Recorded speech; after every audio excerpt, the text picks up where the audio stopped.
Национальный центр «Россия» – пространство гордости за свою страну и людей, которые в ней живут. Аналогов ему в мире нет. Здесь работает постоянная экспозиция «Путешествие по России». Это наглядная демонстрация достижений нашей страны в прошлом и настоящем. С момента открытия Национального центра в ноябре 2024 года прошло более 10 выставок. Мы сотрудничаем с лучшими производителями страны. В универмаге «Россия» можно найти продукцию, созданную руками и сердцем. В гастрономических рядах представлены кухни народов России.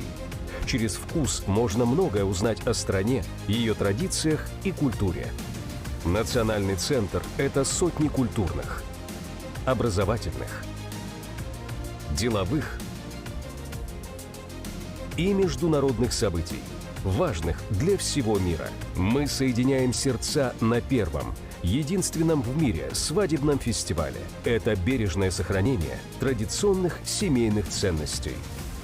Мы бережно храним память о подвигах героев и объединяем людей со всех уголков России, создавая живую связь прошлого, настоящего и будущего.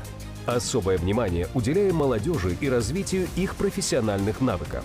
В школах юного экскурсовода и журналиста мы признаемся в любви к родине. В 2029 году откроется новое здание Национального центра в Москве.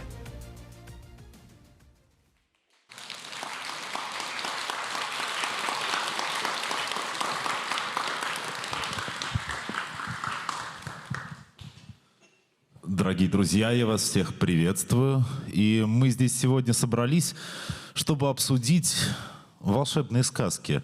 Вообще разобраться в том, что сказки из себя представляют, потому что ошибочно считается, что сказки — это только для детей, хотя на самом деле сказки изначально для детей-то и не писались, их потом для детей скорее перерабатывали. Поэтому сегодня мы с вами поговорим о том, как вообще создавались сказки, откуда у нас появились все знаменитые нам сказочные персонажи. Больше того, как сказки на самом деле программируют нашу модель поведения по жизни и как древние сюжеты, в том числе сегодня, используются в современной массовой литературе.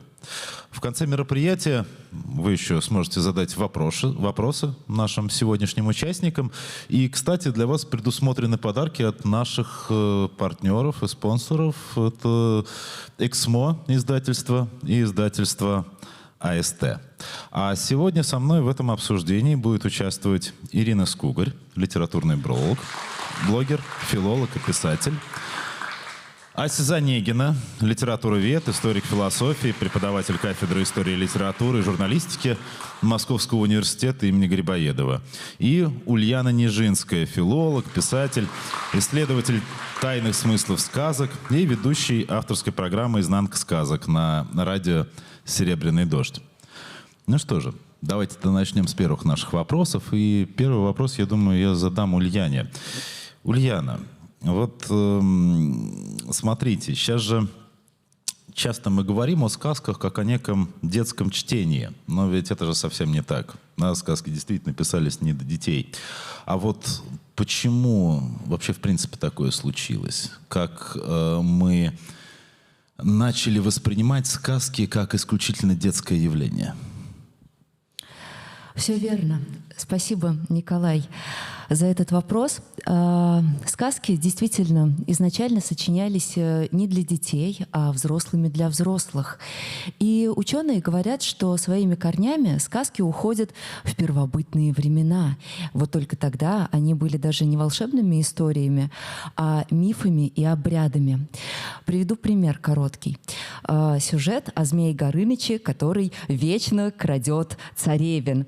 Но если задуматься, брак между рептилией и человеком так себе. Какое тут может быть взаимопонимание между супругами?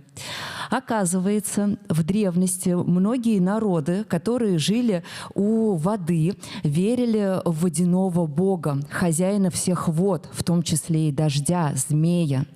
От него зависел улов рыбы, а когда появилось земледелие, урожай. И вот чтобы урожай был хорошим, богу плодородия нужно было принести в жены девушку, так как боги плодородия были похотливыми в представлении древних. Выбирали девушку, наряжали ее невестой, обмазывали маслами, украшали цветами и топили в воде или оставляли на берегу привязанной. Далее змей съедал царевну или женился на ней. Это уж как ему заблагорассудится. Лучше, конечно, если девушка была дочерью вождя. Змею больше почета. И вот этот обряд, он был священным, а змей был хорошим, так как он дарил урожай. А девушка была не жертвой, а истинным героем, которая спасала все племя от голода. Но шли века, и люди накопили знания об урожае, научились искусственно орошать поля, и миф о змее стал исчезать. Кому вообще нужны все эти жертвоприношения? Так появился герой, который спасает девушку-царевну, и так появилась сказка, которую мы сегодня все слушаем с удовольствием. А как окончательно сказка стала детской, то это сравнительно недавно произошло, в 18-19 веках, когда Европа придумала детство как особый отрезок жизни. И в это же время фольклористы, братья Гримм, а у нас Афанасьев, стали собирать сказки, записывать их. А педагоги, у нас был известный Константин Ушинский, стали эти сказки адаптировать для детей. То есть убирать из них жестокость, религию, эротику. И вот сегодня все эти древние мифы кровожадные превратились в книжку с картинками. Ульяна, а чем вообще сказка отличается от мифа? Сказка вся, боли врать нельзя. Одна из концовок сказки. То есть сказку мы сегодня все воспринимаем как вымысел. А в миф человек древний верил как в правду. Полетела по небу звезда, о, это огненный змей летит. То есть в огненного змея верили, как в настоящего. Ася, у меня следующий вопрос к тебе. А можно ли вообще рассматривать сказку как своеобразный код культуры? Какие знания, представления о мире и модели поведения передавались, в том числе через сказочные сюжеты? Ну все, у меня микрофон. Я еще раз вас всех приветствую. А тебе, Николай, спасибо за вопрос. Сказку, друзья, не просто можно, ее нужно рассматривать как культурный код. Что же мы можем рассмотреть и найти в этих архаичных сюжетах? Ну, в первую очередь, а как был устроен этот мир? А как люди представляли этот древний мир? Потому что пространство делили на посюстороннее и потустороннее, да, то есть какое-то запретное, странное. Мы все с вами помним этот дремучий лес, да, Тридевятое царство, прости господи, такие небезопасные места. А безопасные места другие. Какие? Например, дом. Кстати, друзья, если вы считаете, что в русских сказках безопасное пространство — это церковь, это не так. Это вообще не так. Для того, чтобы понять, что церковь в русских сказках — это вообще очень часто не Божий дом, почитайте сказку «Упырь». «Упырь» в как раз-таки упомянутом Ульяной сборнике сказок Александра Николаевича Афанасьева. Жуткая сказка, которая меня в свое время очень сильно напугала. Кто любит вот такие сказочные хорроры, это вот сюда. Помимо еще, да, какие представления, такие культурные коды можно в сказках найти. Ну, например, представление о каких-то архетипических моральных константах, да, вот как себя вести. Будешь трудиться, будет тебе за это что-то приятное, а возможно даже и что-то волшебное, потому что мы с вами поговорим сегодня о волшебных предметах, которые не просто так получали наши сказочные герои. Что еще такого кодового, культурного можно в сказках рассмотреть? Ну, например, культурные герои. Слушайте, в свое время были популярны определенные герои, например, солдат, да, который только что вот вернулся он с войны. И сказки про солдата, который очень часто встречает черта, да, вот этот сюжет «Солдат и черт обязательно будет одурачен солдатом», да, тоже очень часто были распространены у нас. То есть мы видим с вами культурных героев, мы видим с вами моральные какие-то представления, архетипические константы, много чего. Поэтому, конечно, сказка — это культурный код, несомненно. Следующий вопрос снова к вам.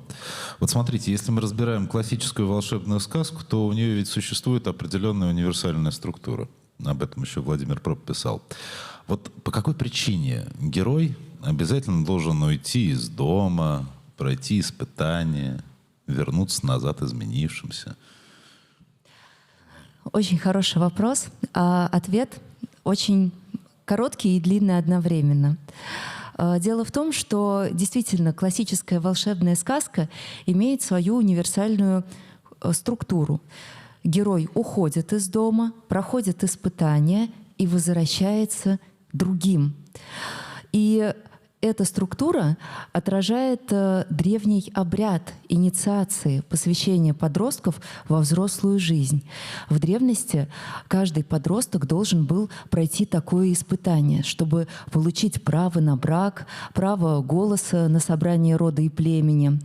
И в нашем русском языке сохранилось слово «отрок», которое означает «отреченный от права голоса на вече». Вы это можете проверить в любом этимологическом словаре. Так вот, если сегодня современный подросток должен окончить университет, получить диплом и выйти в люди, то в древности, когда первобытное общество кормилось охотой, мальчик должен научиться охотиться. И поэтому инициация была связана с охотой и с временной смертью. Мальчиков отводили в лес, где они входили в специальное помещение, хижину, и там проходили жестокие испытания. Их могли закопать в землю на сутки живьем или, например, вверх ногами держать, отрубали палец, зубы. То есть это были действительно жестокие испытания, и деревня первобытная оплакивала их уже как умерших, когда они уходили. Иногда мальчикам давали какие-то растения, мухоморы. То есть все делалось для того, чтобы человек временно умер. Инициацию связывали с временной смертью. То есть мальчик умирал, попадал на тот свет, где его предки даровали ему тайные знания, учили языку животных, то, что нужно охотнику для того, чтобы зверь на него шел. И если вдруг подросток очухивался после всех этих испытаний, ему действительно казалось, что он пришел с того света. Далее им ставили татуировки, какой-то знак, татуировка, или, например, зуб выбивали, или палец отрубали. И подросток возвращался уже в деревню с другим именем, ему давали другое имя, и считалось, что он воскрес из мертвых, и считалось, что теперь он готов быть охотником. То есть, если мы посмотрим нашу сказку, то Иван вначале кто? Дурак. Он уходит в лес, потом приходит в эту хижину, избушку Бабы-Яги, проходит там испытания, уходит в Тридевятое царство, а возвращается кем? Царевичем. Получает полцарства в придачу, да еще Елену Прекрасную. Ася, вот тебе еще вопрос. Ведь смотри, когда Владимир Проп анализирует волшебную сказку, он говорит о постоянно повторяющихся функциях персонажей. И вот мы смотрим с тобой на современную литературу, на современный кинематограф и понимаем, что, в общем-то, как будто и не было никакого прогресса, ничего не изменилось. Все равно все там то же самое. Почему так? Слава Богу, что ничего не изменилось, что Проп гений. Мне кажется, среди вас нет тех, кто не знает Пропа, а вот для нас, для филологов, то, что сам филологи сидят, это такая Библия, морфология сказки. Это такое первоначальное название исследования Пропа. Но большинство из всех нас знают эту работу Пропа как морфология волшебной сказки, потому что за основу Проп все-таки берет 100 волшебных сказок, как раз-таки из сборника Афанасьева. А сказки-то ведь разные бывают, вы все знаете. Есть сказки о животных, такие докучливые сказки, но в основном, конечно, любят волшебные. Поэтому Проп, он и формалист, Проп, он и структуралист, и то, что он систематизировал то, что нужно и важно было систематизировать, это факт. Что все, что он сделал, все вот эти архетипы, то есть у нас есть главный герой, да, у нас есть протагонист, у нас есть его антипод, да, антагонист, что-то будет со злодейской такой ноткой. У нас будут герои-помощники со своими функциями, да, эти герои-помощники будут приносить какие-то волшебные предметы нашим сказочным героям. Но посмотрите, любое другое, не сказочное, а литературное произведение, извините, я сяду на своего конька, готическая литература, да, я специалист по всякому страшному, страшной сказке и готика. Но все знают Дракулу Брэма Стокера. Нет таких, кто не знает. Все знают. Пожалуйста. У нас есть антагонист. Чем вам Дракула не Кощей Бессмертный? Вполне себе, да еще и Змей Горыныч очень даже хороший. Протагонист, да, Джонатан Харкер, кто смотрел фильм 92 года, да, его играет Киану Ривз, да, Джонатан Харкер вполне себе Иван Дурак, да, он ничего не может без помощников, которые у него есть. А кто у него помощник?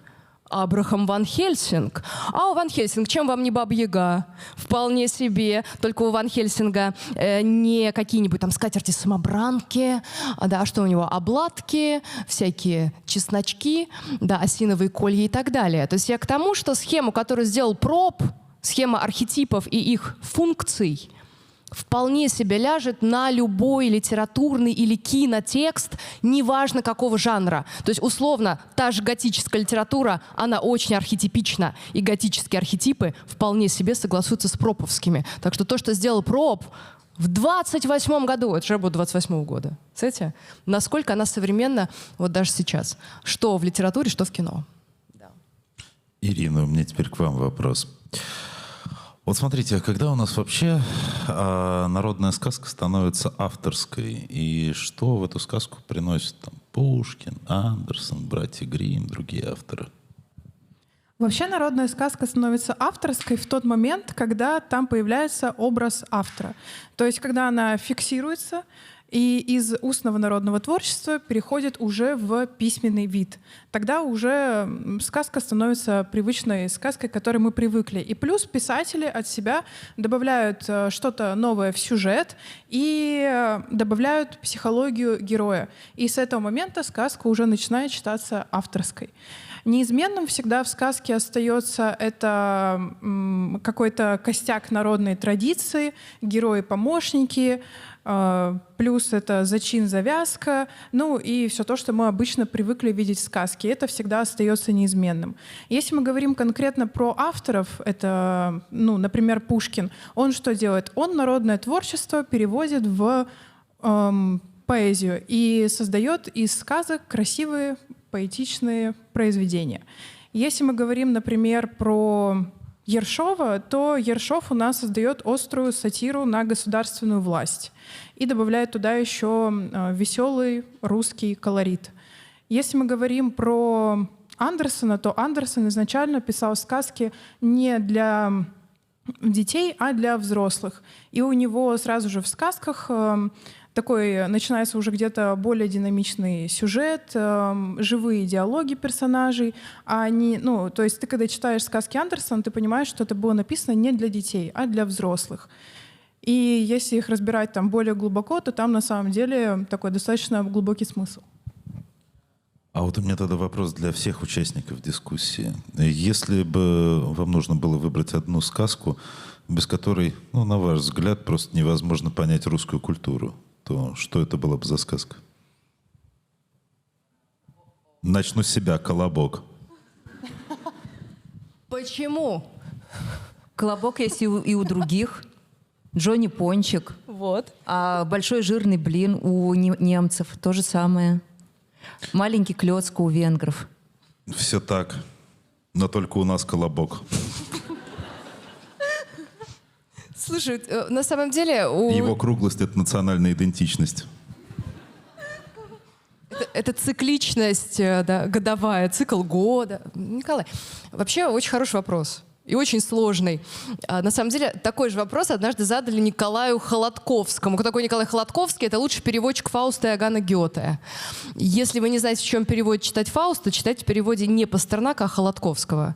Вот. И Холодковский говорит, что вот если на нашу планету прилетят какие-нибудь инопланетяне, и спросят, а вот что у вас такое почитать, чтобы понять про эту планету? Он говорит, вот Фауста Гёте. Ну, естественно, Хладковский работал всю жизнь над этим, поэтому советует. Вот. Очень сложно выбрать одну сказку. Лично для меня я бы, наверное, посоветовала весь сборник сказок Афанасьева. Вот лично для меня это так. Потому что и история этого сборника очень сложная. Вот Ульяна тоже начала про это рассказывать. Сказки очень многие запрещали, и Синод запрещал, и цензура церковная и светская была жесточайшая. И там как Афанасьев пытался сохранить все эти сказки. Потому что там, почему это именно стоит читать? Потому что там те сказки, которые мы все любим и знаем, та же Василиса Прекрасная или Марья Марьевна, но там же и сказки, которые не настолько известны, но их точно стоит прочитать, чтобы посмотреть на другую, иногда, кстати, довольно темную сторону русской культуры. Поэтому весь сборник сказок Афанасьева. Вот так. Ну, я бы сказала, что для меня вот такая сказка, без которой невозможно понять русскую культуру, это сказка о рыбаке и рыбке. Потому что даже фразеологизм «остаться у разбитого корыта» — это настолько про русского человека, про то, что твоя ненасытность и жадность может привести тебя к нищете как таковой, финансовой, так и духовной. И мне кажется, что как раз-таки эту тему потом развивают у нас и другие русские писатели-классики в своих произведениях, как нищета духовная приводит человека к нищете финансовой. А в итальянской версии этой сказки бабка, знаешь, кем хотела искать? Не богом, а папой римским. Да, я читала про это, я читала. Да-да-да. А в латиноамериканской версии там не золотая рыбка, а свистящая креветка в лесу.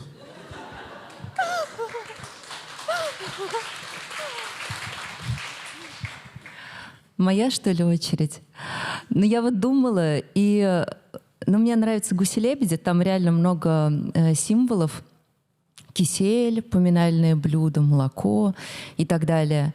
Но еще я подумала, что репка тоже могла бы быть, потому что аналогов репки нет у других народов. Это вот чисто наша сказка. Ну, и крестьяне ели репу, вот. Да, тут абсолютная правда, конечно. Но на самом деле самое интересное со сказками начинается в тот момент, когда мы перестаем на них смотреть буквально и начинаем немного глубже погружаться в историю самих персонажей, потому что и сами персонажи, так сказать, у нас тоже возникают не случайно, и все имеют вполне конкретные значения. Поэтому, Ульян, вот первый вопрос как раз к вам. И он по поводу Бабы-Яги. Ведь это один из самых, наверное, загадочных персонажей славянского фольклора. Вот кто на самом деле Баба-Яга? Она злая ведьма, проводник, хранитель, помощник. Кто она? Хороший вопрос. А самое главное... А плохих у вас нет. А знаете, что еще? Почему она вообще помогать, если начинает, то начинает только после испытания? Хорошо, я постараюсь ответить на все эти 4 вопроса в одном вопросе. Ну и начну я с того, что образ Бабы-Яги начал складываться еще в праславянскую эпоху, то есть когда еще славян как этноса не существовало. А закончил он свое формирование в средневековой Руси, когда завершила свое формирование сама волшебная сказка. То есть образ Бабы-Яги не имеет какого-то одного конкретного прототипа. Это собирательный образ. И, конечно, здесь имеет место и древний жрец, который проводил вот эту жуткую инициацию, о которой я рассказывала. И этнографы, кстати, отмечали, что мужчины-шаманы переодевались в Бабу-Ягу, надевали фартуки, клыки приделывали, красили лицо и изображали праматерь. То есть Баба-Яга, с одной стороны, воплощает собой такого первого предка, который стоит на границе миров. Одна нога ее костяная, потому что стоит она в Тридевятом царстве, а другая в нашем мире. Нос ее в потолок врос, потому что лежит она в гробу, а волосы лохматые, так как в древности только живые женщины заплетали косы. Путник приходит к Бабе-Яге, и она совершает с ним очень интересные действия. Он ей говорит: ты мне баню истопи, напои, накорми и спать уложи. То есть это снова мы возвращаемся к обряду инициации, который проводит вот этот древний жрец. Баню истопить — это значит совершить обряд омовения. Этот ритуалы и сегодня у нас в похоронной обрядности присутствуют. Напои, накорми — это не просто еда путнику, это еда, которая позволит ему видеть и говорить в царстве мертвых. То есть это ритуальная пища. Блины, пироги, каша — это все еда мертвых. Кашу мертвые едят, чтобы прорасти, то есть воскреснуть. Поэтому, кстати, даже на Рождество, когда дают кутью, она имеет вот такой вот смысл древний. То есть, возвращаясь к Бабе Яге, с одной стороны, это действительно вот тот вот древний жрец. С другой стороны, это бабка-знахарка, которая совершает обряд перепекания.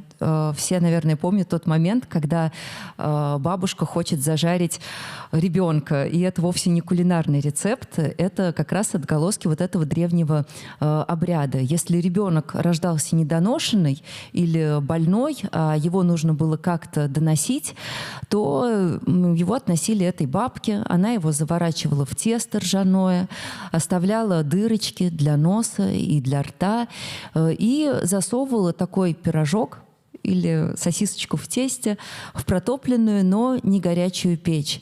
И далее ребенок допекался, выздоравливал. То есть она его не убивала, она давала ему второе рождение. И этот обряд вовсе не моя фантазия.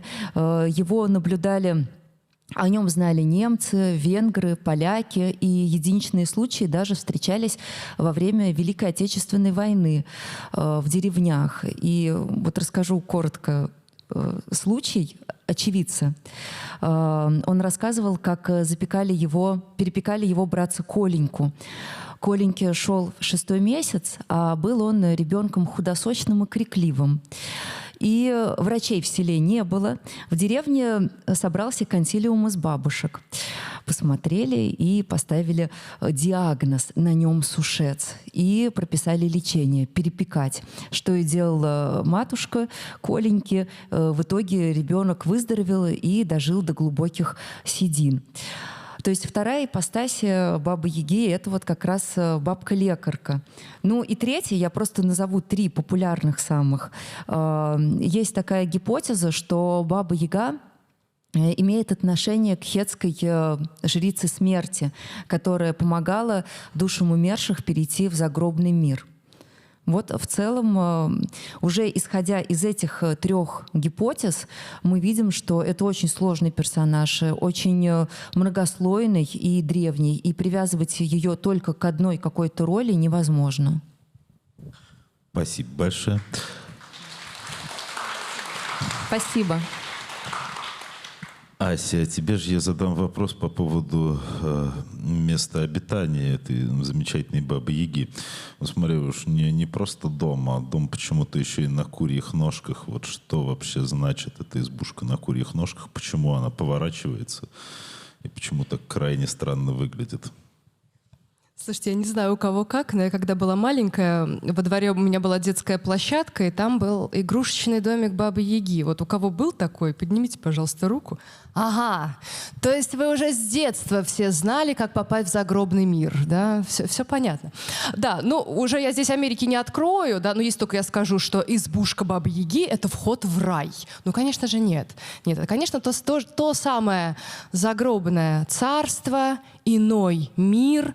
Ульяна вам сейчас прекрасно рассказала про эту хтоническую бабку, да, и действительно у Бабы Яги вот эти гипертрофированные женские признаки, да, вот и нос, и грудь, все какое-то невероятное, и жилище у нее тоже невероятное, потому что, да, конечно же, избушка, я сейчас скажу основную версию фольклористики.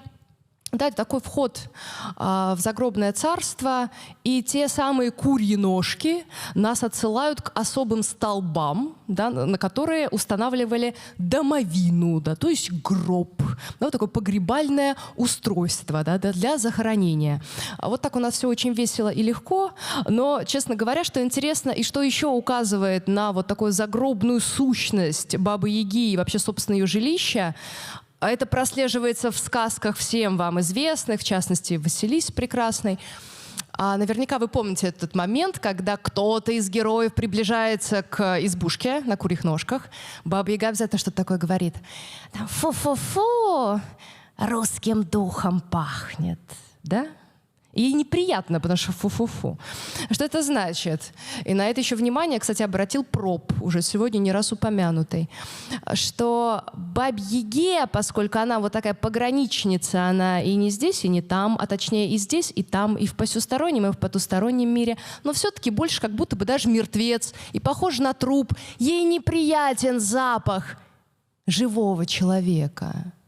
То есть ей не важно, русский он, не важно, Иван это или Василис, не важно, что это человеченкой попахивает. То есть точно так же, по версии Пропа, как живому человеку неприятен запах мертвеца и присутствие его близости, точно так же и мертвецу как-то боязно и неприятно, когда вот к нему в гости пришел живой, живехонький. Да.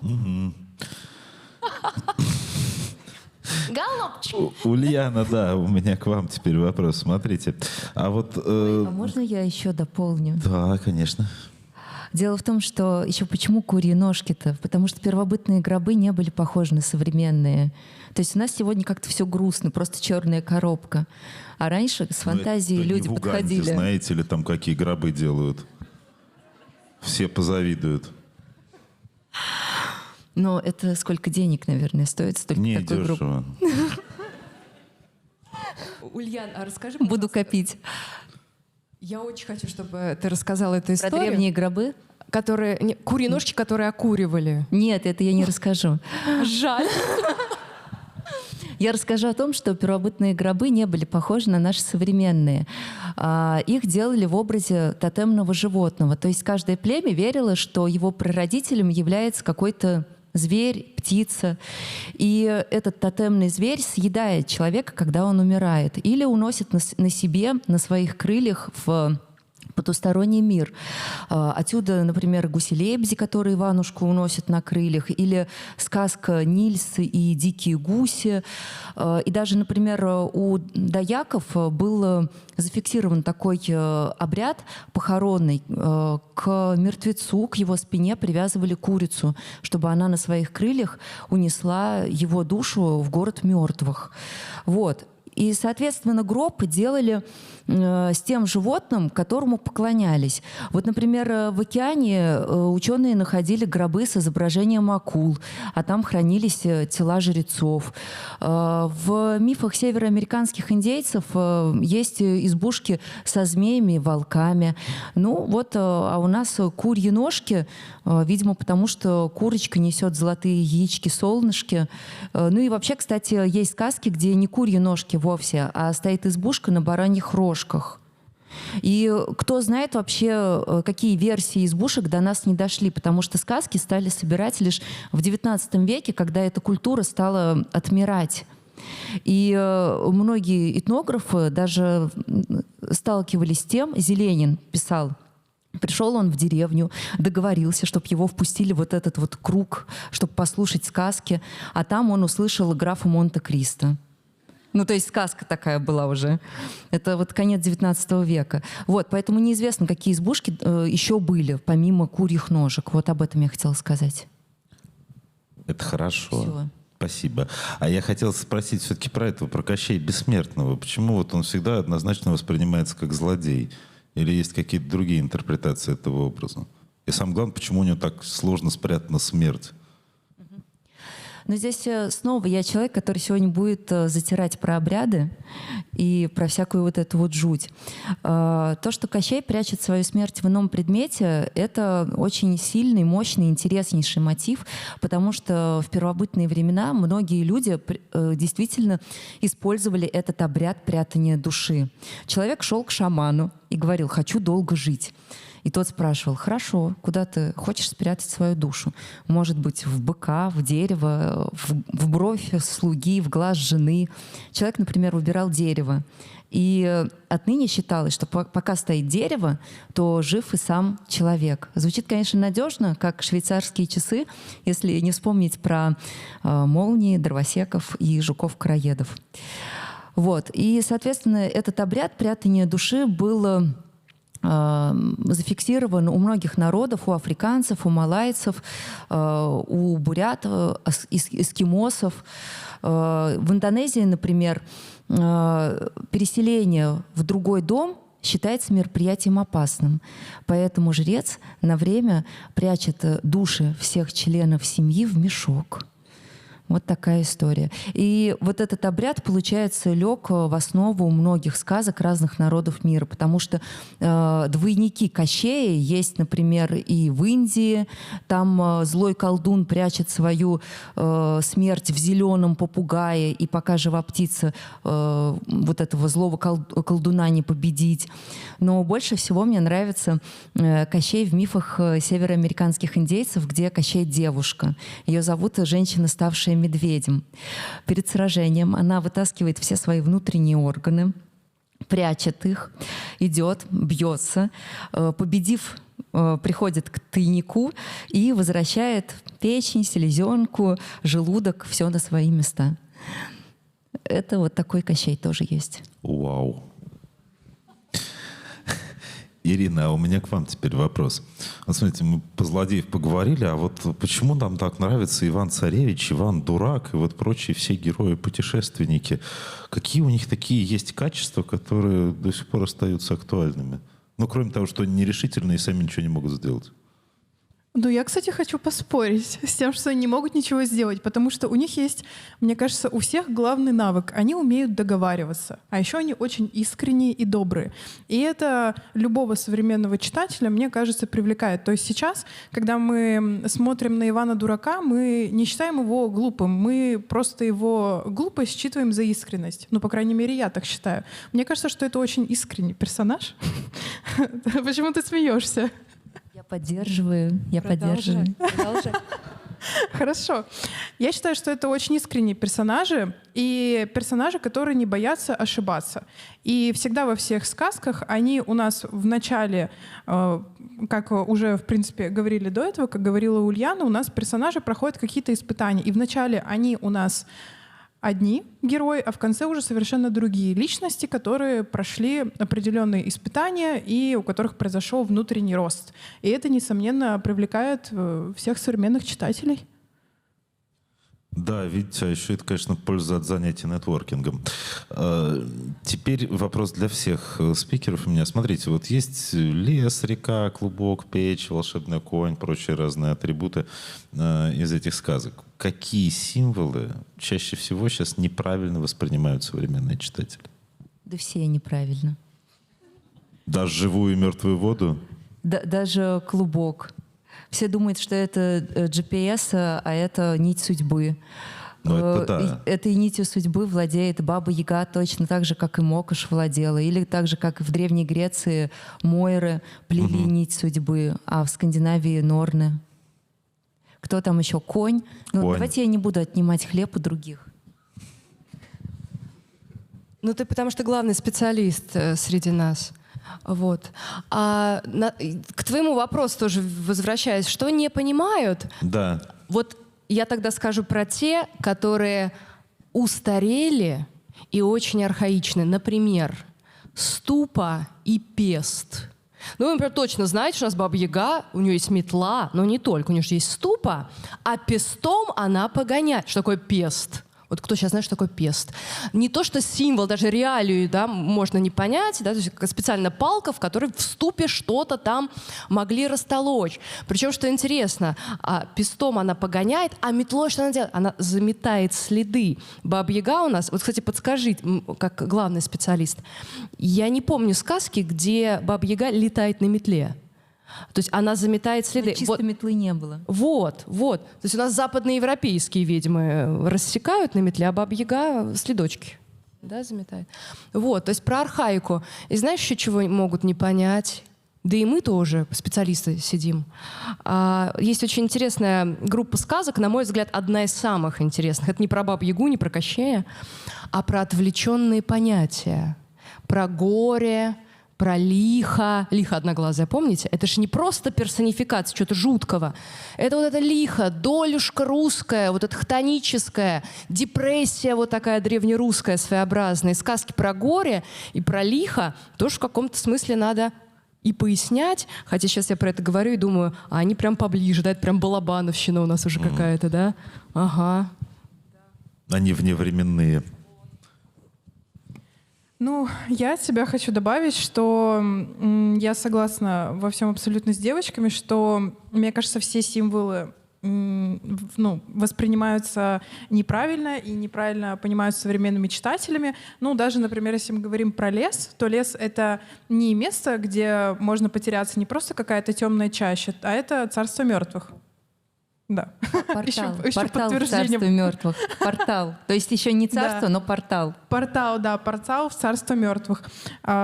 Клубок сказали, река — это граница между миром мертвых и живых. Как Стикс.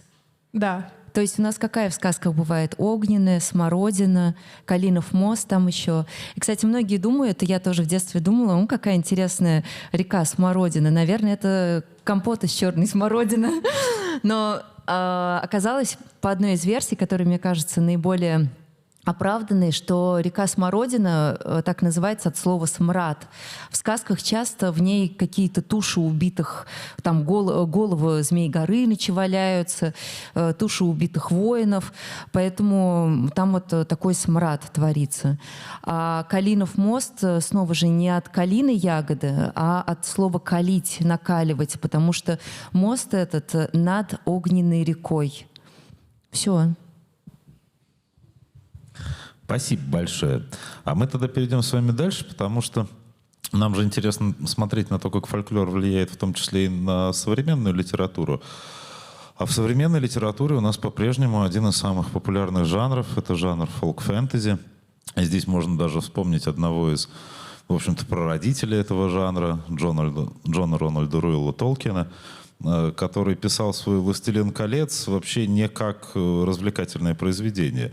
Говорил о том, что он создает вот как раз утраченную британскую мифологию и, по сути дела, пересоздает вот именно британский миф.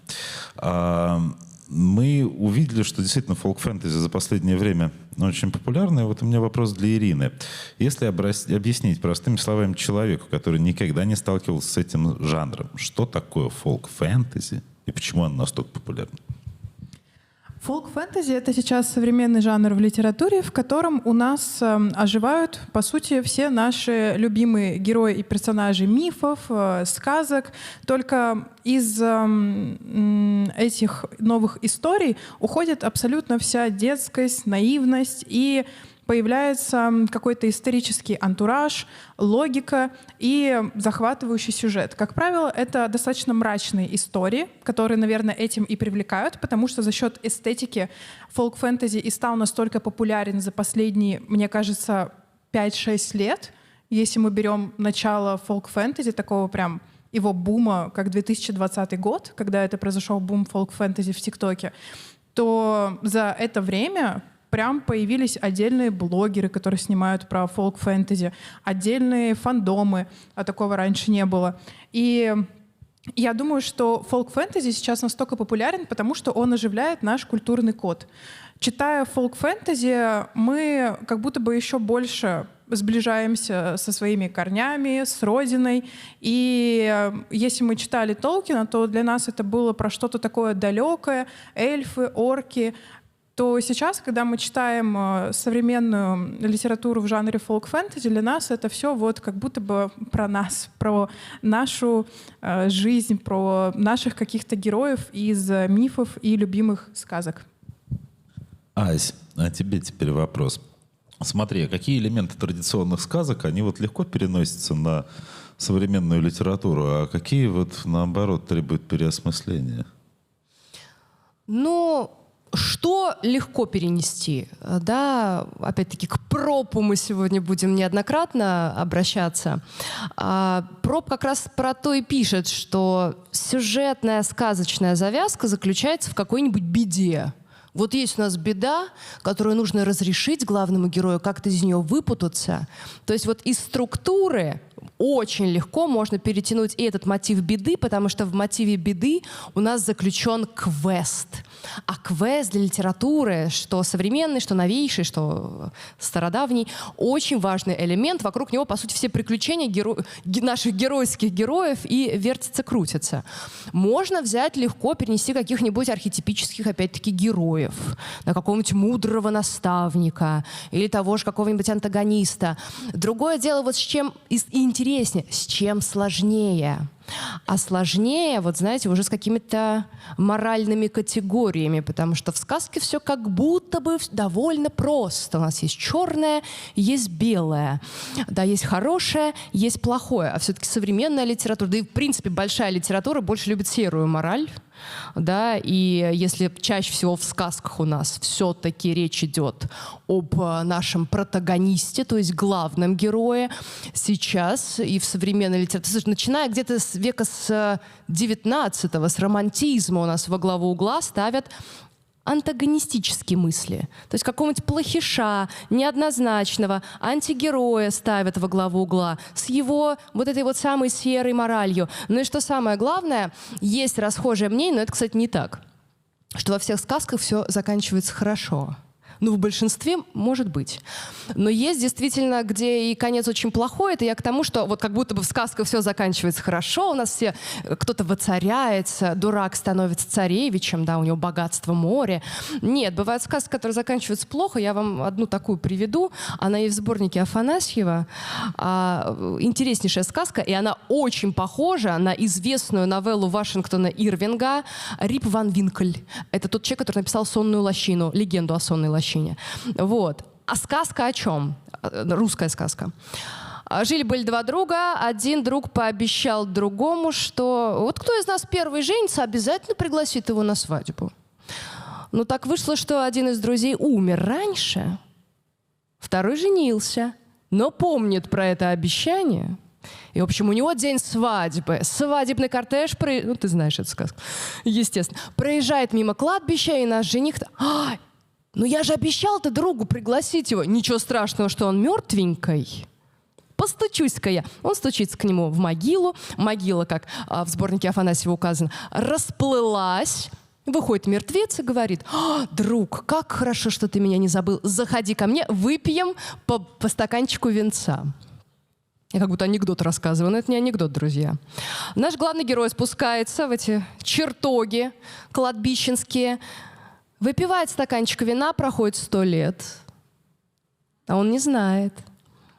Ему мертвец-дружок говорит: давай еще по второму, а? Недолго же стакан вина-то выпить. Они выпивают, проходит еще 100 лет. Ну, в общем, выпивают они, как троекратный повтор, 3 стаканчика.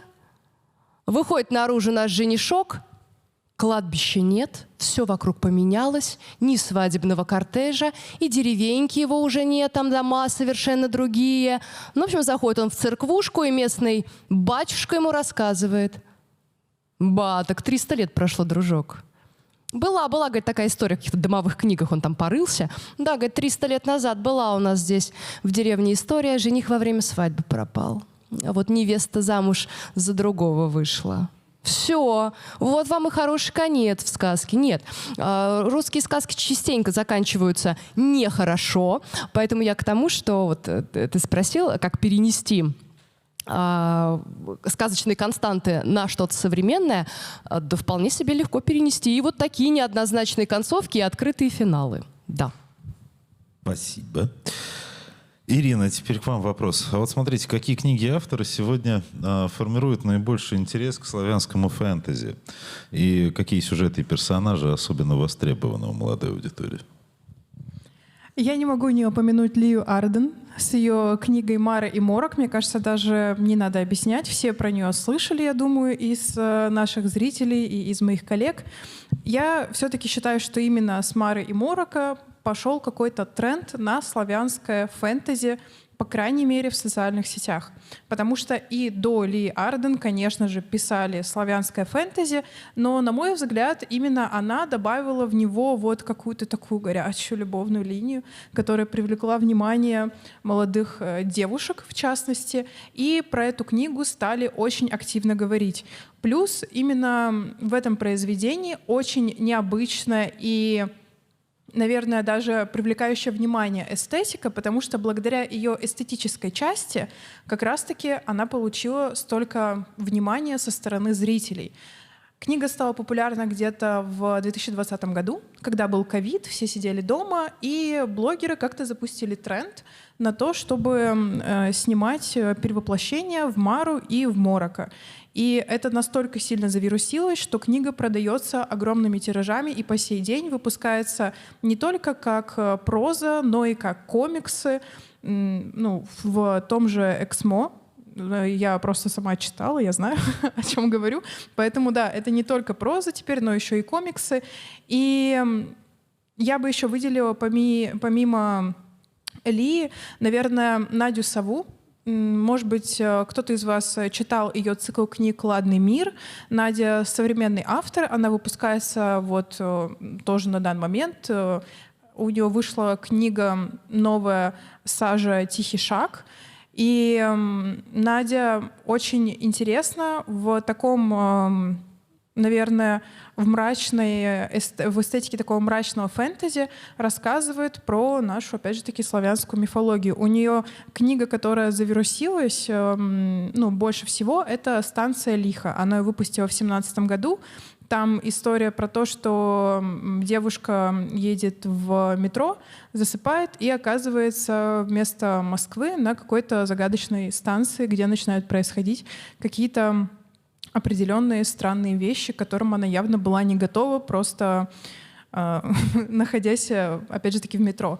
Вот я бы, наверное, выделила этих двух авторов. А по поводу героев и персонажей, которые больше всего востребованы молодой аудиторией, я думаю, что это ведьмы, ведьмаки, неоднозначная нечисть, которая является в чем-то как позитивным персонажем, в чем-то и негативным. И также это наши всеми любимые русалки, леши, домовые, ну и так далее.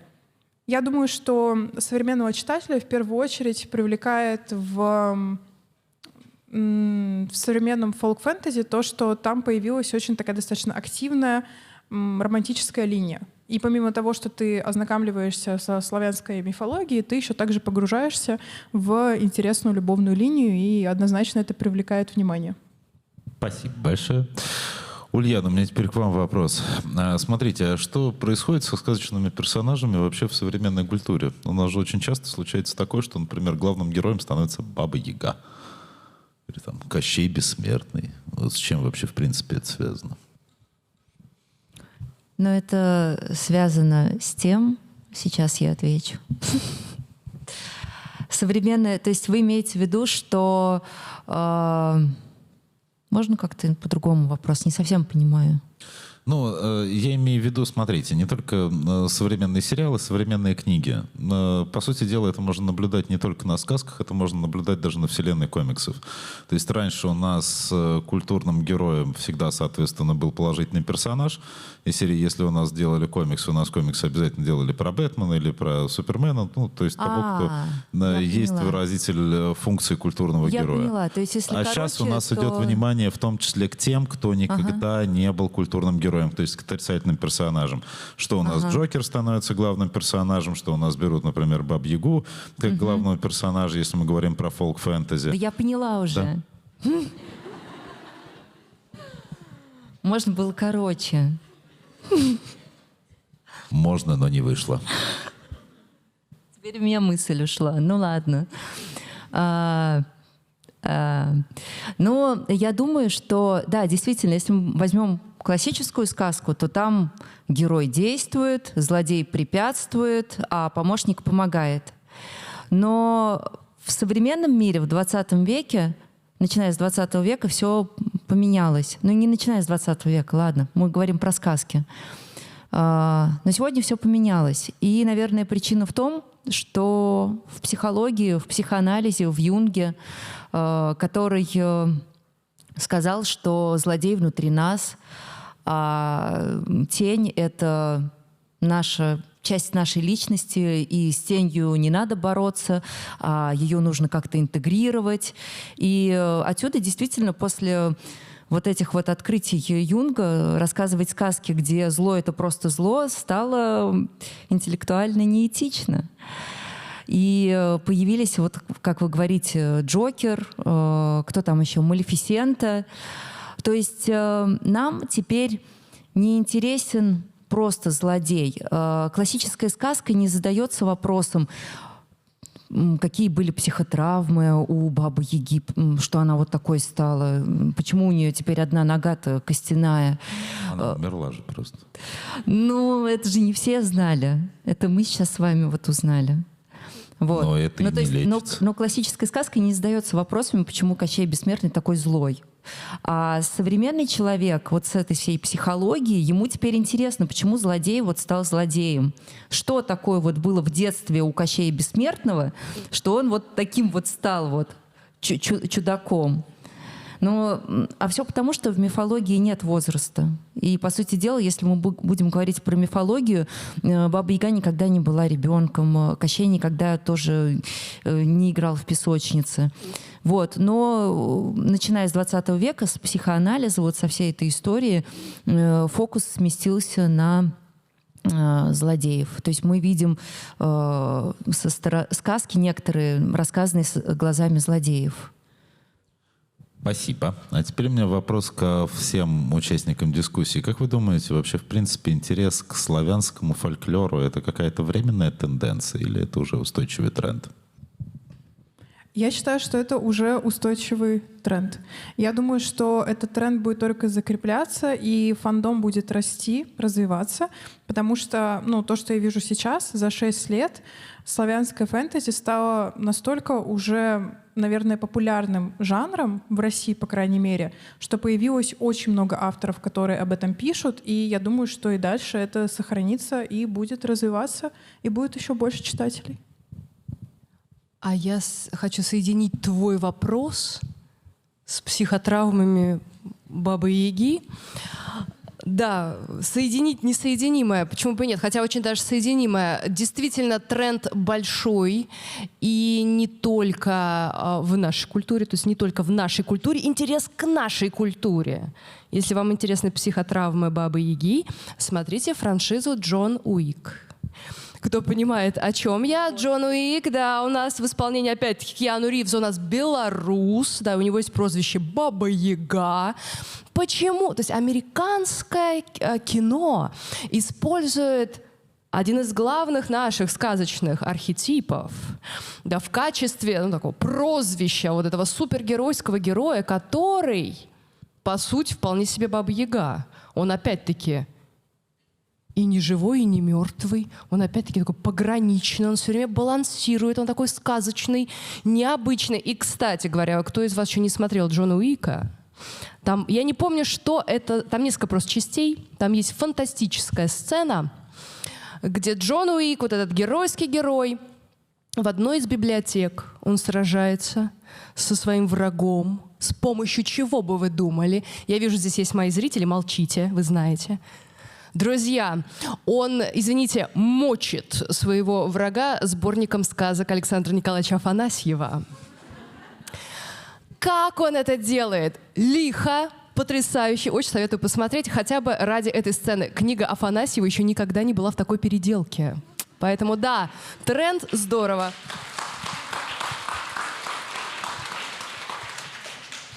Я думаю, что мы говорим про моду на все славянское. То есть кокошники и кеды с хохломой, может быть, еще лет 5, 6, 10 продержится. Но потом это все уйдет. По поводу самого фольклора, это константа, которая иногда поднимает голову и смотрит, как мы здесь поживаем. И в целом, если посмотреть историю нашей страны, то у нас периодически были ренессансы вот этого интереса к фольклору. Один из ярких — это время после войны с Наполеоном, в «Войне и мире». Толстой описывал этот момент. Россия была просто под влиянием голомании, увлечением всем французским. Но после войны с Наполеоном, когда русское крестьянство показало свою силу, свою мощь. Дворяне задумались, кто мы и откуда, стали изучать жизнь простого народа, записывать обряды, записывать анекдоты, сказки, песни. А до этого, в целом еще и Пушкин об этом писал, некоторые дворяне русского языка не знали, они не могли изъясняться на нем. То есть стали изучать русский язык. Это вот все было в XIX веке. И на этой волне Гоголь стал популярным. На этой волне сказки Пушкина стали популярны. То есть это уже было в нашей истории. И просто это сейчас повторяется, но потом все утихнет. А потом снова возродится. Спасибо большое. А мы сейчас перейдем к небольшой викторине. Прозвучат от меня вопросы залу. И после каждого ответа я хочу, чтобы наши уважаемые эксперты дали еще небольшой комментарий о том, а почему же так. Теперь вопрос для зала. Сколько в большей части сказок голов у Змея Горыныча?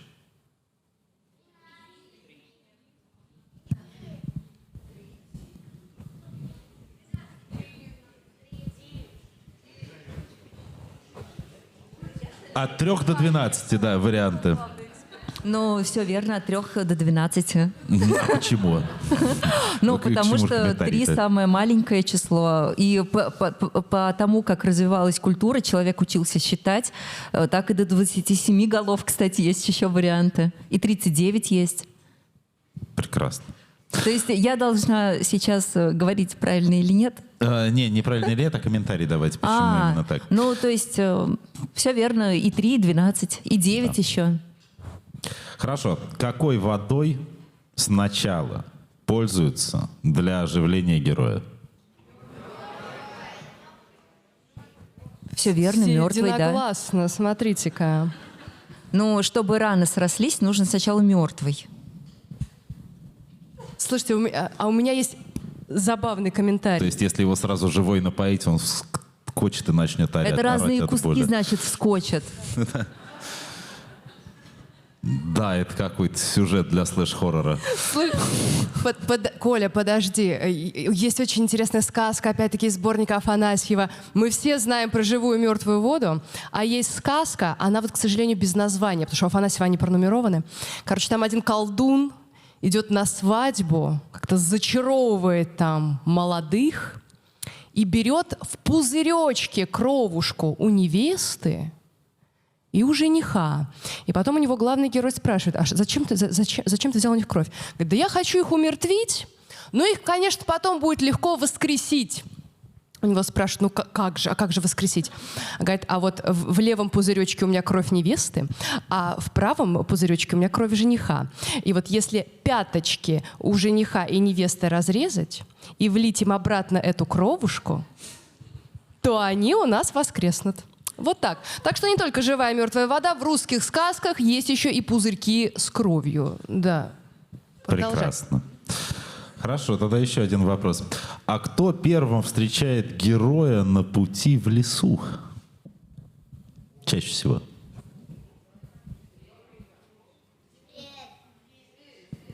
Какой зверь?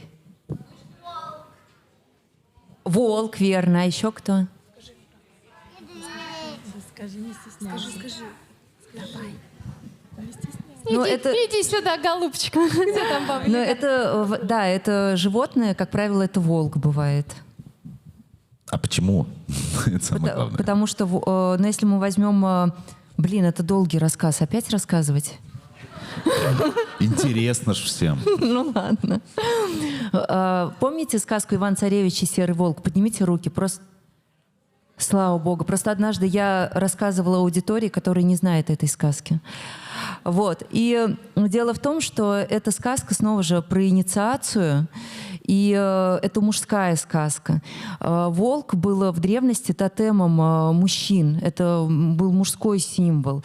И он настолько древний, еще наши предки, индоевропейцы, которые жили войнами и грабежами, они поклонялись волку, потому что волк был сильным, хитрым зверем, который мог долго преследовать свою жертву, То есть это был просто, такая была икона охоты.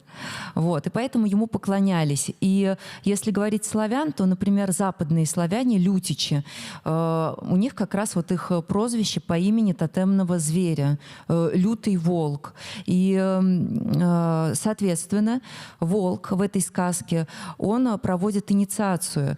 Иван-царевич едет на коне, и волк съедает его коня и говорит потом, после этого: «Жаль мне, Иван, что я твоего коня съел. Жаль мне, что ты пеш изнурился». Вы что, думаете, зверя совесть замучила? И он как-то раскаивается, хочет извиниться? Не тут-то было. Дело в том, что здесь мы видим отголоски древнего акта жертвоприношения, где конь — это наивысшая плата. То есть тотемный зверь съедает животное, коня, и у него активируется пакет услуг «Серый ВИП», куда что у нас входит? Логистика по загробному миру. Серый волк, то есть доставляет его. Потом магический консалтинг. Консьерж-сервис. Силовая помощь при краже, кого он там крал? Жар-птицу, коня, Елены Прекрасной. То есть зверь этот, который встречается в лесу, он не просто там хорек какой-то. Это волк серый, это тотемное животное. Предоставляет целый комплекс услуг. Спасибо большое. Вот. Видите, разобрались с серым волком. Ну что ж, а теперь у нас как раз самое время для вопросов из зала. Мы с вами обсудили и скрытые символы сказок, и скрытые смыслы, и что значит герои, и то, как сказки связаны с современностью. И теперь у вас есть возможность задать вопрос нашим спикерам. Сейчас вам передадут микрофоны. Вы, соответственно, говорите, кому вы будете задавать вопрос. Вот, пожалуйста, каждому спикеру у вас есть возможность задать вопросы. Я напомню, что авторы лучших вопросов, их выберут сами наши сегодняшние спикеры, получат от нас призы от наших партнеров издательства «Эксмо» и АСТ. Пожалуйста. Поднимайте руку, кто хочет задать вопросы, и к вам подойдут. Здравствуйте. Ну, вы вот сказали, что современные люди в сказках, сказочных, обычных, почти ничего не понимают. Ну, например, клубки,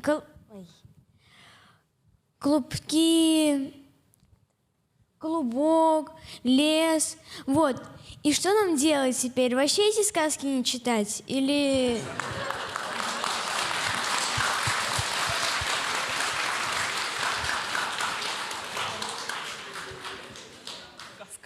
Можно я отвечу? Конечно.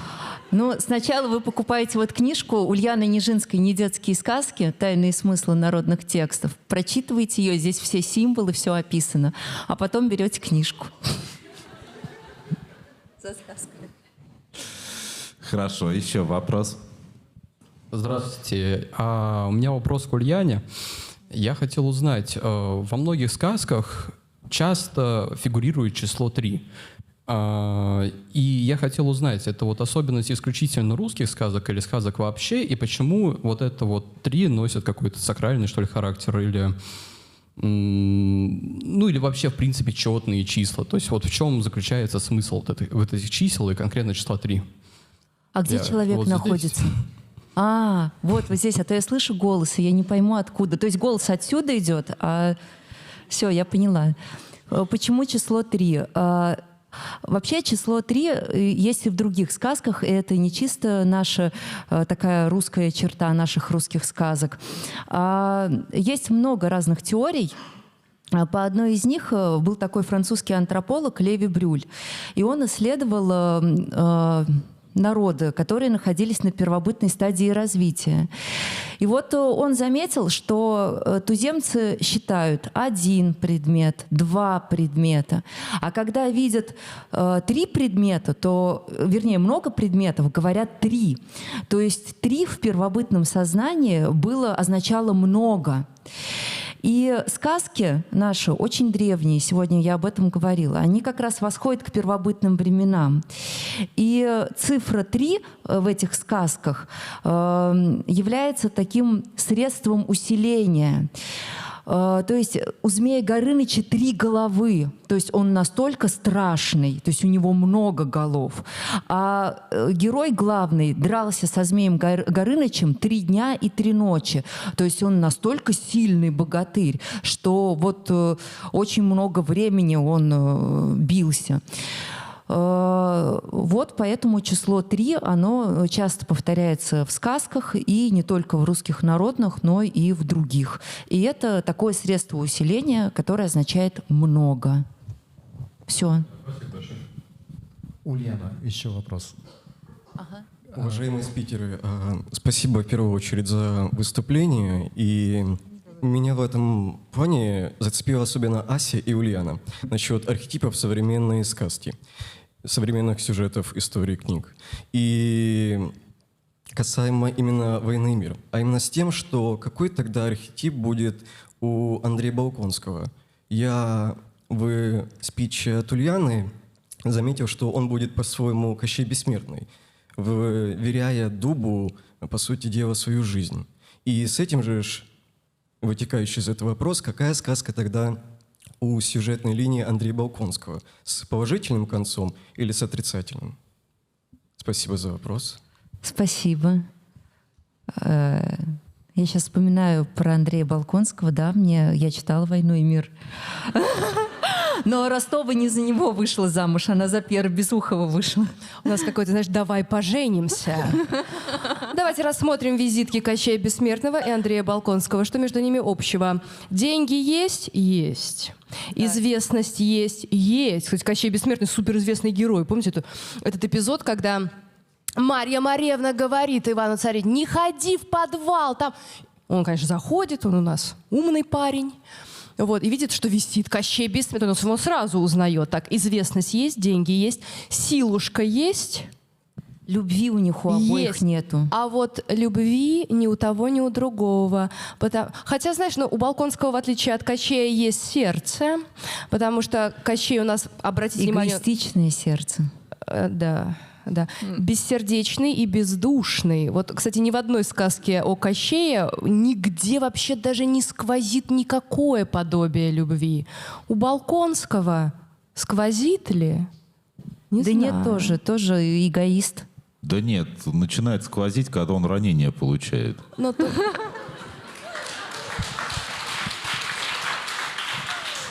Вот что значит мужской взгляд на Андрея Болконского. Я бы не ставила ему бы кощеевские какие-то клейма, ни в коем случае. Он у нас, конечно, протагонист. Конечно, да.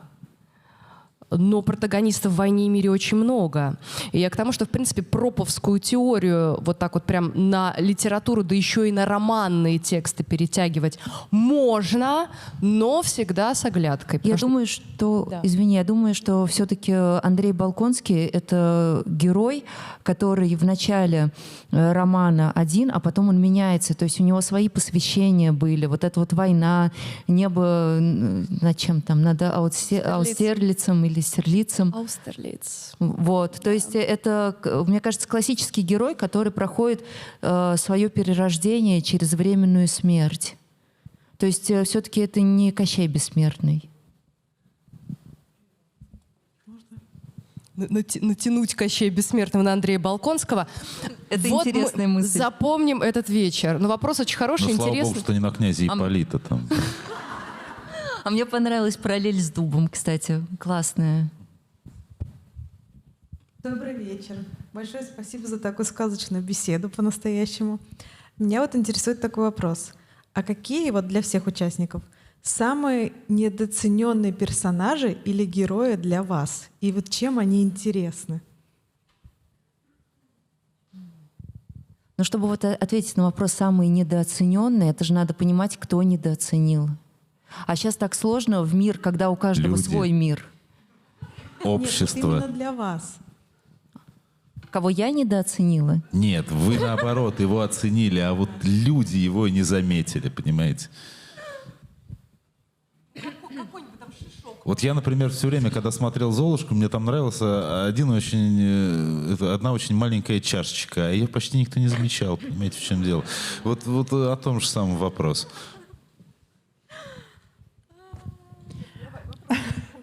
Я бы здесь сказала «Золушка», потому что вообще «Золушку» изначально написал Джамбадиста Базиле. Это автор сказки сказок. Он жил в 16-17 веках. И в его сказке Золушка, ее на самом деле зовут Зозола, и мне она там нравится гораздо больше, чем Золушка, которую мы все привыкли видеть, кроткая, такая невинная, боящаяся сказать лишнее слово, потому что у Джамбадиста Базиле Золушка, ну то есть Зозола, она, чтобы поехать на бал, ну, спросила мачеху, та ей сказала нет, и она отрубила ей голову крышкой сундука. Вот. И поехала на бал. Поэтому для меня лично Золушка, оригинальная, первоначальная ее версия, это прям недооцененный персонаж. Здравствуйте. У меня вопрос про Колобка. Не к ведущему, к экспертам. Колобок — это, по сути, рукотворная нежить, которую сделала бездетная пара, их называют старик со старухой, но тогда люди долго не жили, поэтому можно предположить, что они были вполне молоды по нынешним меркам. Вот они сделали, значит, этого гомункула или голема, и он уходит от них в лес, который вы назвали порталом в загробный мир, и там его убивают. Вот в чем суть этого повествования? Его там не приняли как своего в лесу, и почему он ушел от этой пары, которая... Разъясните, будьте добры. Ну, я буду занудной. Можно? Дело в том, что «Колобок» — это не волшебная сказка. Вот мы сегодня говорили с вами про обряды, про инициацию, и вот эта вот схема инициации, она только про волшебные сказки, где Баба-Яга, где Кощей живут. А «Колобок» — это сказка с повторениями. Сказка, у меня из головы вылетело бытовая. слово. Нет, не бытовая. Сказка с повторениями. Кумулятивная эта сказка. И вот жанр сказки, и каждый жанр сказки имеет свой корень. То есть «Колобок» мы уже не рассматриваем через инициацию ни в коем случае. И здесь в «Колобке» есть два интересных момента, о которых я могу рассказать. Во-первых, колобок, почему его не едят звери? Почему вот он поет песню, а звери его не едят? Он что, обладал какими-то способностями вокальными, как Шаляпин? Об этом не сказано. То есть, значит, нет. Дело в том, что колобок пел песню зверям о страданиях хлеба.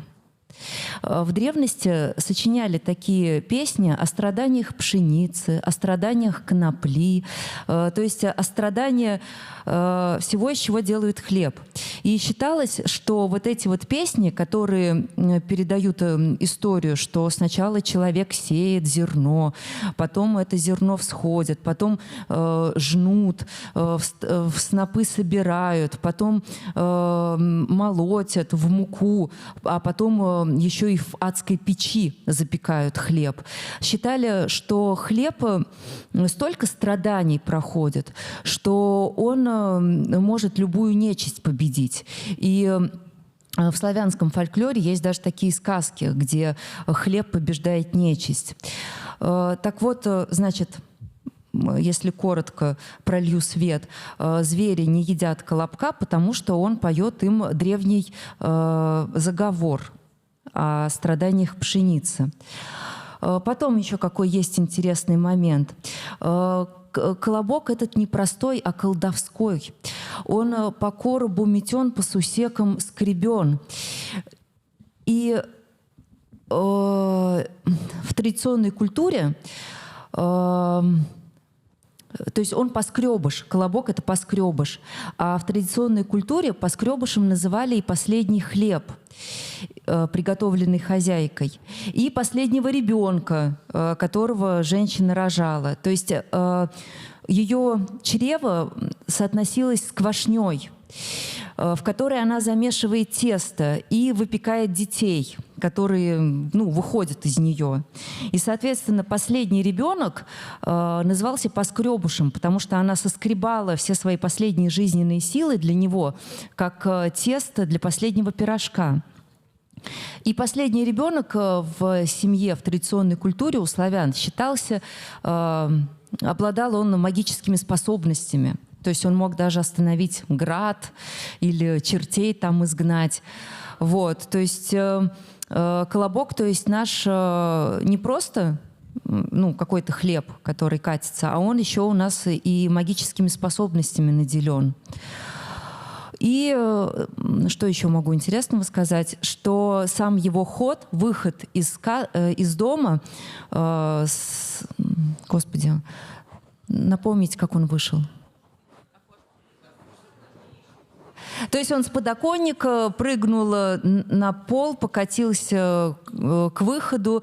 И этот путь ровно такой же мы встречаем в заговорах от икоты, от чертей, от ведьм. То есть есть записи северных заговоров, где говорится: «Выйди, раб Божий, из дома в чисто поле, пойди в лес». То есть как раз в лес отсылали всю нечисть. И вот здесь, в этой сказке, мы тоже видим вот эти вот отсылки.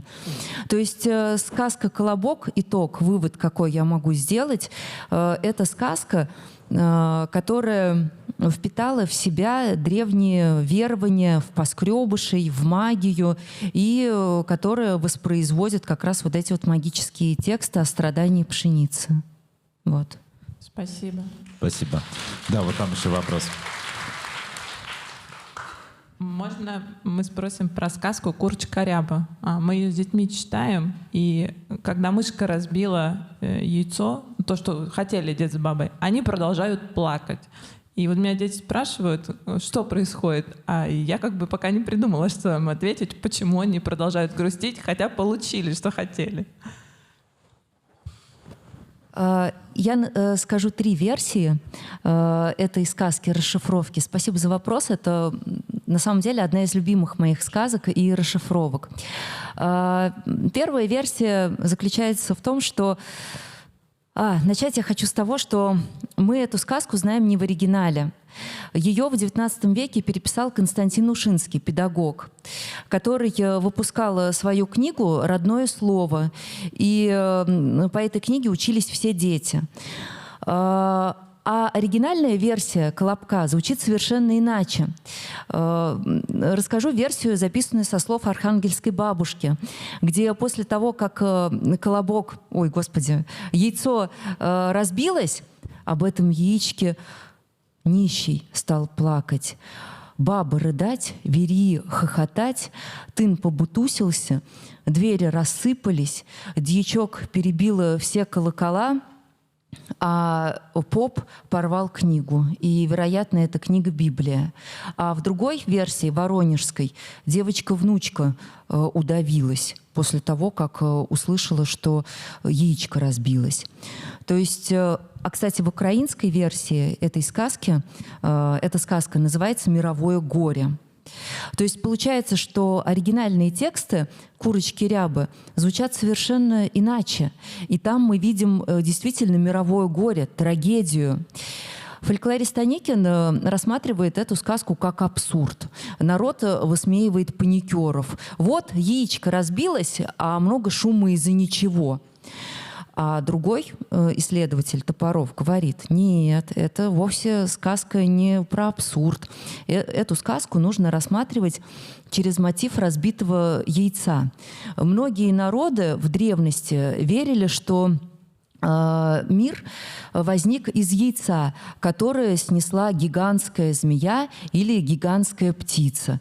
Боги разбили это яйцо, и из верхней половины образовалась земля, из верхней небо, а из нижней земля.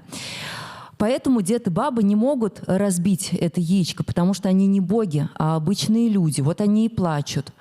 Но мышка — существо непростое, а хтоническое. Она соединяет мир подземный и мир живых. И поэтому с ролью богов она справляется на все 100%. Есть еще третья точка зрения. Софья Залмановна Агранович. Она рассматривает эту сказку через золотой цвет. Дело в том, что все, что окрашено в золотой цвет в русских народных сказках, принадлежит к тридевятому царству, царству мертвых.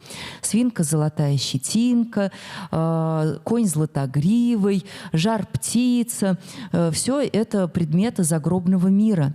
И получается, золотое яйцо — это предвестник смерти. Поэтому дед с бабкой плачут, видя это яйцо. И в некоторых версиях сказки они отдают курочке Рябе это яичко досиживать. То есть они борются за свою жизнь. Но яичко разбивается, и смерть приходит, катастрофа неминуема.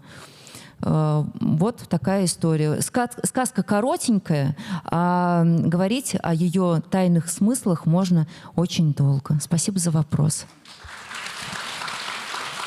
Ирина, от вас будут какие-то комментарии по этому вопросу?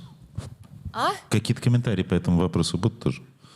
Слушай, про яичко, но для взрослых. Ты сейчас все-таки про курочку Рябу. Больше детская сказка, мы читаем ее в детстве. А я вспомнила сейчас про тоже яйцо, но где как раз-таки смерть Кощея. Значит, в некоторых сказках... А напомни, ты сказала, что Кощея можно убить 3 способами, да? Нет, конечно. Это я тебе оставила. Пусть это будет, да, 3 способами. С помощью коня, с помощью, естественно, смерть у него в яйце и с помощью иглы. Но сейчас про яйцо.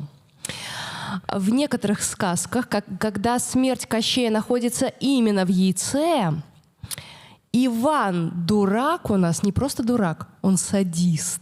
Что он делает? Иван Дурак понимает, значит, что смерть Кощея в яйце, что он берет это яйцо, и он из одной руки в другую его перекладывает, и понимает, что Кощея, вот из-за этого перекладывания, его начинает корежить, коробить его. Иван Дурак, так, перекладывает снова и начинает яйцо из руки в руку перебрасывать. Кощея из угла в угол туда-сюда начинает шарашить. Ну и в конце концов бедный, измученный Кощей на коленях молит этого нашего Ивана Дурака, этого Ивана-садиста прекратить его мучения. Ну и в конце концов либо это яйцо об Кощеев лоб разбивается, и, собственно, смертушка Кощея-то и приходит у нас. Вот. Так что садистские теперь у нас истории. Да. Хотел, чтобы я добавила? Я добавила. Вот, пожалуйста. Спасибо. Это была хорошая приправа. Есть ли еще вопросы? Да. Меня зовут Ярослав. У меня есть такой вопрос. Почему это у Бабы-Яги иногда есть кот? А иногда нет. Почему он именно черный и почему именно кот? Мы тут посоветовали. Слушайте, кот у Бабы-Яги есть чаще всего только на лубочных каких-то картинках, в мультфильмах, в фильмах, в сказочных. А вот в сказках у нас Баба-Яга, видимо, не любит кошечек, поэтому никакого котика у нее нет. Только на картинках. Кстати говоря, это во многом влияние западноевропейской культуры. Я вроде как что-то там, я слышу правильный возглас, возможно. Просто Баба-Яга в любом случае ассоциируется у нас с колдуньей, с ведьмой. А если мы говорим про западноевропейский фольклор, а конкретно про английский, у английских ведьм есть так называемые фамильяры. Фамильяры, животные помощники. Потом из английской традиции животные помощники, как коты, всякие жабки, ну, такие дьявольские, инфернальные существа, они перетекли на всю европейскую, потом на русскую культуру. Так что, да. А так, конечно, у нас есть сказки про животных, да. И там есть и котики, и собачки.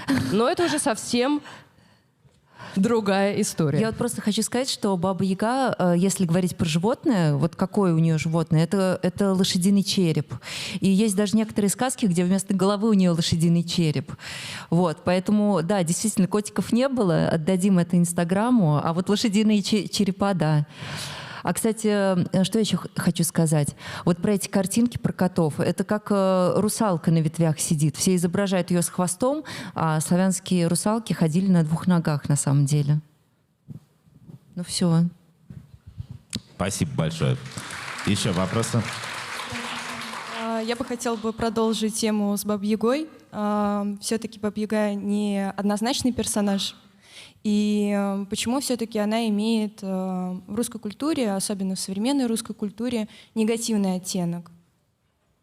Хотя она очень много помогает. Я тут. Почему сейчас Баба-Яга негативно воспринимается? Слушайте, а можете привести, не отдавайте микрофон, пример, почему вы считаете, что негативно? Ну, все-таки, когда мы читаем в детстве сказки, для детей Баба-Яга — это что-то, какой-то страшный персонаж, негативный, что она может съесть из-за того, что она как раз допекает детей. Вот. Но я даже помню то, что в детстве тоже сама боялась Бабу-Ягу очень сильно, и только в взрослом возрасте поняла, что это, в принципе, не негативный персонаж. Ну, давай я отвечу, начну. Ну, давай я начну, потому что у меня несколько версий, и их несколько версий есть. Во-первых, здесь речь идет в адаптации сказок, это раз. А во-вторых, Баба-Яга-то изначально даже в ее этимологии ее имени заложено, что она злая, лихая, ягая. Это же лихая и злая как раз-таки. А действительно сказок, где Баба-Яга максимально отрицательный персонаж, меньше. Я, например, вот так вот сразу могу вспомнить только Баба-Яга и Жихарь. Жихарь домовой. Вот там она прям сволочь, там она прям мерзкая ведьма. Вот. И действительно, для детей же адаптируются у нас оригинальные сказки. И проще, конечно же, сделать эту мерзкую старуху, которая и выглядит не слишком приглядно, и сделать ее отрицательным персонажем. Вот. Ну, давай, продолжи. Давай.